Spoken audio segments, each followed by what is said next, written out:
Hi అండి, అందరికీ welcome back to my channel. ఈరోజు ఎగ్ మంచూరియా చేశానండి. ఎలా చేశానో చూపిస్తాను. చాలా ఈజీ అండ్ టేస్టీ. ఇంట్లో మనకి అందుబాటులో ఉన్న ఐటమ్స్తోనే ఈజీగా ఎలా చేసుకోవాలో చూపిస్తాను. ముందుగా బాయిల్ చేసిన ఎగ్స్ని ఓన్లీ వైట్ తీసుకోవాలి. వైట్ని చిన్న చిన్న పీసెస్గా కట్ చేసుకొని ఒక బౌల్లో వేసుకున్నాము. అలాగే ఆనియన్ కూడా చిన్న చిన్న పీసెస్గా కట్ చేసుకొని అదే బౌల్లో తీసుకోవాలి. అందులోనే 2 గ్రీన్ చిల్లీ, రుచికి సరిపడా సాల్ట్, గరం మసాలా, కొంచెం మిరియాల పొడి, అలాగే కొంచెం చాట్ మసాలా పొడి వేశాను. ఇందులో మిక్సీ వేసుకున్నటువంటి బ్రెడ్ తీసుకున్నాను నేను. మీకు ఇలా అయినా తీసుకోవచ్చు, లేదంటే బయట బ్రెడ్ డ్రమ్స్ అని దొరుకుతుంది, అదైనా తీసుకోవచ్చు. ఇందులోనే కార్న్ఫ్లోరు, శనగపిండి తీసుకున్నాను అనమాట. ఇది ఎలా తీసుకోవాలంటే దానికి సరిపడా క్వాంటిటీని బట్టి తీసుకోవాలి. నేను ఇంత అని మెజర్మెంట్స్ చెప్పట్లేదండి. అలాగే రుచికి సరిపడా కారము, సన్నగా కట్ చేసుకున్న కొత్తిమీర, కరివేపాకు. ఇందులోనే ఒక ఫుల్ ఎగ్ తీసుకున్నాను. మొత్తం మంచిగా కలుపుకోవాలి. ఎక్కువ ఇట్లా కలిపినప్పుడు ఏమవుతుందంటే అడుగున కొంచెం అనేది మిగిలిపోతుంటుంది. అలా కాకుండా మొత్తం అడుగు కలిసే విధంగా మంచిగా కలుపుకోవాలి. అలాగే ఇందులో అల్లం వెల్లుల్లి పచ్చిమిర్చి పేస్ట్ వేసుకున్నాను.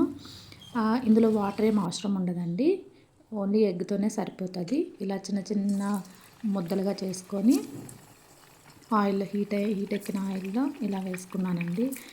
చాలా అంటే చాలా టేస్టీగా వచ్చినాయండి. పిల్లలు అయితే ఎంత ఇష్టంగా తింటారో, తప్పకుండా ట్రై చేయండి. అలాగే ఇదైతే నేను చేసిన పర్పస్ వచ్చేసి, ఆ రోజు నా కజిన్ ఆఫీస్లో పాట్లాక్ పెట్టుకున్నారు. సో తనకి ఎగ్తో ఏమైనా వెరైటీగా చేసుకురా అని చెప్పారంట. రెగ్యులర్గా వద్దు అన్నారంట. అందువల్ల సరే ఏం చేద్దామా అని థింక్ చేసినప్పుడు ఓకే ఇది చేద్దాము అనుకున్నట్లు ఇలా ట్రై చేశాను. ఎంత టేస్టీ అంటే అంత టేస్టీగా వచ్చిందండి. చాలా అంటే చాలా బాగుంది. వాళ్ళు టేస్ట్ చేసి వాళ్ళ కొలీగ్స్ టేస్ట్ చేసి చెప్పారంట, చాలా బాగా వచ్చింది టేస్ట్ అని చెప్పారంట. చాలా అంటే చాలా బాగుందని చెప్పారంటండి. అందువల్ల ఆ ఫీడ్బ్యాక్ వచ్చిన తర్వాతనే నేను ఈ రెసిపీ మీతో షేర్ చేసుకుంటున్నానండి. సో తప్పకుండా ట్రై చేయండి. చూడండి ఇలా మంచి కలర్కి వచ్చినాయి కదండి. అలా ఆ టైంలో మనం తీసేసుకోవాలన్నమాట. ఇందులో పచ్చిమిర్చి చీలికలు వేసుకొని కొంచెం ఆయిల్లో వేగనివ్వాలి. వీటి ఫ్లేవర్ బాగుంటుంది కదండి. పచ్చిమిర్చి కరివేపాకుని ఇలా ఆయిల్లో వేసుకొని తీసుకున్నప్పుడు వాటి ఫ్లేవర్ అనేది చాలా బాగా వస్తుంది. ఈవెన్ పకోడీ, సమోసా ఇట్లా ఏమన్నా చేసుకున్నప్పుడు బాగా ఇట్లా యూస్ చేస్తారు కదండి కరివేపాకుని, పచ్చిమిర్చిని.